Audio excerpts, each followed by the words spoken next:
ગાંધીધામ મહાનગરપાલિકાની ચૂંટણીમાં ward number 9ના ભાજપના ઉમેદવાર હરીશભાઈ આહિર, પ્રહલાદભાઈ મહેશ્વરી, મનીષાબેન કિશનભાઈ અને શારદાબેન ગવાણિયાના ચૂંટણી અર્થે ચૂંટણી કાર્યાલય ખુલ્લું મૂકતા ધારાસભ્ય માલતીબેન મહેશ્વરી.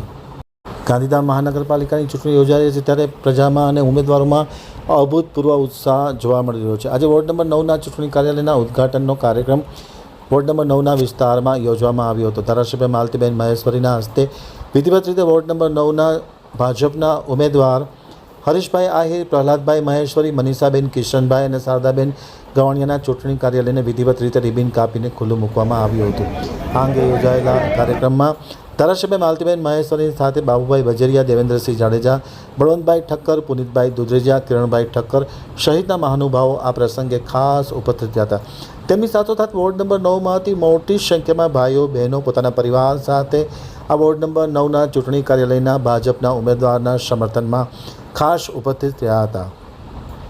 આમતક ટીવીની સાથેની વાતચીતમાં માહિતી આપતા માલતીબેન મહેશ્વરીએ જણાવ્યું હતું કે વોર્ડ નંબર 9માં ભાજપના ઉમેદવાર પેનલ ટુ પેનલ વિજેતા થશે અને ભાજપની બોડી પ્રસ્થાપિત થયા બાદ જે કંઈ અણુકેલ કામો છે તે તાત્કાલિક અસરથી પરિપૂર્ણ કરવામાં આવશે તેવી જાહેરાત કરવામાં આવતા તાળીઓના ગડગડાટથી ઉપસ્થિત રહેલા સૌ ભાઈઓ બહેનોએ વધાવી લીધી હતી. સાથોસાથ ઉમેદવારો દ્વારા માલતીબેન અને અન્ય ભાજપના પદાધિકારીઓનું વિશેષ સ્વાગત સન્માન પણ કરવામાં આવ્યું હતું. એક તકે માલતીબેને તમામ ઉમેદવારને સ્ટેજ પર બોલાવી અને લોકોને ખાતરી આપી હતી કે આજે આ ચૂંટણી કાર્યાલય શરૂ કરવામાં આવ્યું છે. આવતા દિવસોમાં 5 વર્ષ સુધી આ ચૂંટણી કાર્યાલય ધમધમતું રહેશે તેવી પણ ખાતરી આપી હતી અને આ કાર્યાલયમાં લોકસંપર્કના કામો હાથ ધરવામાં આવશે તેવી પણ ખાતરી આપવામાં હતી. તમામ ઉમેદવાર બાબુભાઈ બજેરિયાને ખાતરી આપી હતી. ઉમેદવાર હરીશભાઈ આહિર, પ્રહલાદભાઈ મહેશ્વરી, મનીષાબેન કિશનભાઈ અને શારદાબેન ગવાણિયાને ચૂંટી કાઢવા માટે અપીલ કરવામાં આવી હતી. આજે આપણને સૌને ખબર છે કે ગાંધીધામ નગરપાલિકામાંથી મહાનગરપાલિકા બની છે અને એની પ્રથમ ચૂંટણી યોજાવા જઈ રહી છે. ત્યારે વોર્ડ નંબર 9ના મધ્યસ્થ ચૂંટણી કાર્યાલયના પ્રસંગે આજે કાર્યાલયનું ભવ્ય ઉદ્ઘાટન કરવામાં આવ્યું. આ વોર્ડ નંબર 9 એટલે સુંદરપુરીનો તમામ આવતો વિસ્તાર, વિવિધ સમાજ, નાની નાની સમાજ, દરેક સંસ્થાઓ સૌ ઉત્સાહ સાથે આ કાર્યક્રમના ઉદ્ઘાટન પ્રસંગમાં જોડાયા. જે રીતે નગરમાંથી મહાનગર બન્યું છે, લોકોની અપેક્ષાઓ છે, લોકોની ઈચ્છાઓ છે કે હવે નગરમાંથી મહાનગર બન્યું છે એટલે વિશેષ શું થશે.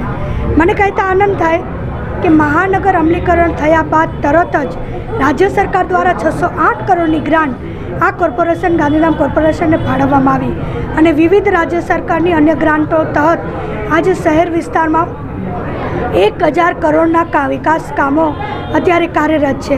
એટલે કોર્પોરેશન મળવી જ એ પણ આઝાદી પછી બનેલા નાના શહેરને એ જ આપણા ગાંધીધામ માટે બહુ અમૂલ્ય ભેટ છે.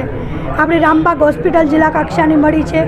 રોડ, રસ્તાઓ, ડ્રેનેજ, પાણી, તમામ પ્રકારની વ્યવસ્થાઓ અત્યારે સિટી વિસ્તારમાં ચાલી રહી છે. ત્યારે મને સંપૂર્ણ વિશ્વાસ છે કે આવનારી આ 26 તારીખે યોજાનારી ચૂંટણીમાં ગાંધીધામ કોર્પોરેશન 52માંથી 52 કમળ જીતશે એવો સંપૂર્ણ શ્રદ્ધા અને વિશ્વાસ છે.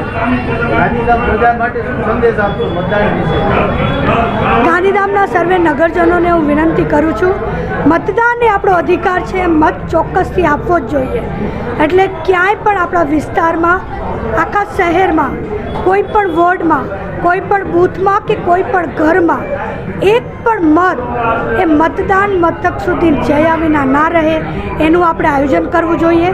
અને ચોક્કસથી ગાંધીધામની વધતી આ વિકાસની ગાથાને વધુ આગળ ધપાવવા માટે ભારતીય જનતા પાર્ટીને મત આપી અને સર્વે ઉમેદવારોને વિજય બનાવવા માટે અપીલ કરું છું.